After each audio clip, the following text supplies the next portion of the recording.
always refer to your installation instructions, as it is the primary source of information regarding your appliance. Warning: electrical shock hazard. Disconnect power before servicing. Replace all parts and panels before operating. Failure to do so can result in death or electrical shock. Warning: fire hazard. Use a new UL-listed 30-amp power supply cord. Use a UL-listed strain relief. Disconnect power before making electrical connections. Connect neutral wire white or center wire to the center terminal silver.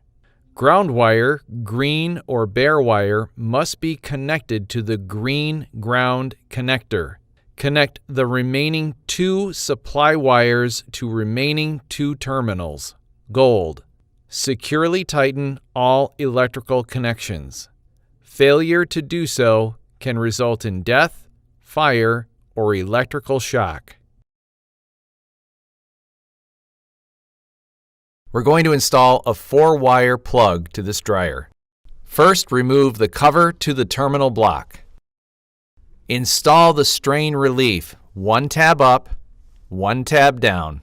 Attach the screws to the strain relief and thread the 4 wires through the strain relief.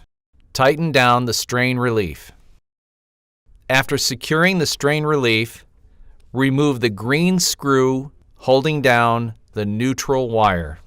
Next, remove the center screw on the terminal block. Combine the neutral wire from the dryer and the neutral wire from the cord on the center terminal together.